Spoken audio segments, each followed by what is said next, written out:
But యాక్చువల్గా అంటే cinema ఇండస్ట్రీలో కొత్తగా వచ్చిన వాళ్ళు నిలదొక్కుకోవాలని ప్రయత్నించే వాళ్ళు ఆ ప్యాషన్ కానీ అది ఎక్కువగా చూపిస్తూ ఉంటారు. బట్ ఒక సక్సెస్, అందులోనూ సరైనోడు లాంటి రేంజ్ సక్సెస్ చూసిన తర్వాత జనరల్గా ఎవరైనా కూడా కొంచెం రిలాక్స్ అయ్యే ఛాన్సెస్ ఉంటాయి.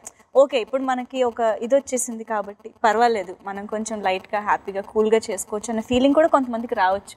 బట్ మీరు చాలా కాంట్రాస్ట్గా ఇంకా ఎక్కువ తపన, ఇంకా ఎక్కువ ప్యాషన్ కనిపిస్తుంది ఇన్ ఎవ్రీ ఆస్పెక్ట్. ఇది ఎలా అంటే స్వతహాగా you are like that or what motivates you every time? జెన్యున్గా చెప్పాలంటే అండి, నాకు బేసిక్లీ సౌత్ ఇండియన్ సినిమా అంటే బాగా ఇష్టం. ఫస్ట్ ఆఫ్ ఆల్ మన సినిమాలో బాగుండాలి, అవతల వాళ్ళు చూసినా బయట వాళ్ళు చూసినా ఎవరు చూసినా ఒక చీప్నెస్ ఉండకూడదు. వీళ్ళు ఏం చేసినా అందంగా చేస్తారు. It's got nothing to do with the cost. But కొన్ని విషయాలు ఏంటంటే కాస్ట్తో కూడిన విషయం. నేను ఒక మంచి టెక్నీషియన్ తెచ్చుకోవాలంటే అది బడ్జెట్తో కూడిన విషయం. ఇప్పుడు సరైనోడు లాంటి సక్సెస్ వచ్చిన తర్వాత రిలాక్స్ అవ్వాలి కంట, సరైనోడు సక్సెస్ తర్వాత మార్కెట్ హ్యూజ్గా ఉంటుంది కాబట్టి మన స్పెండింగ్ పవర్ ఎక్కువ పెరుగుద్ది కాబట్టి దాంతో మన క్వాలిటీ బెటర్ చేసుకునే ఆపర్చునిటీ ఇది. సో నేను ఇది ఆపర్చునిటీగా ఆలోచిస్తున్నాను. This is my opportunity. ఇప్పుడు ఇంత సెట్ చేయడానికి నేను ఇంతకు ముందు అడుగుతాను, నాకు స్తోమత ఉండేది కాదు అప్పుడున్న బడ్జెట్స్కి, అప్పుడున్న లిమిటేషన్స్కి.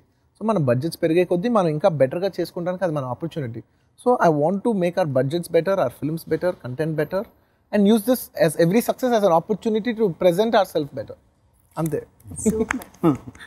కానీ నిజంగా మీలాంటి హీరో ఉన్నప్పుడు డెఫినెట్గా టాలీవుడ్ ఇండస్ట్రీ ఎప్పుడు ఆ స్థాయిలో. నేను నాలాంటి హీరో కాదు, అందరూ బాగుంటారు. ఒక హీరో, నేను ఒక్కనే హీరో అనే కాదు, ఎవ్రీబడి, ఒక డైరెక్టర్గా కానీ, ఒక సినిమాటోగ్రాఫర్స్ కానీ, ఒక పర్ఫార్మెన్స్ కానీ, అందరూ ఉంటేనే సినిమా ఒక ఇండస్ట్రీ. అది కేవలం నా ఒక్కడి వల్ల రాదు, అది అందరి వల్లే వస్తుంది. అందరూ బాగుండాలని కోరుకుంటున్నాను. అందరూ బాగుండాలి, డెఫినెట్లీ నేను చాలా బాగుండాలి.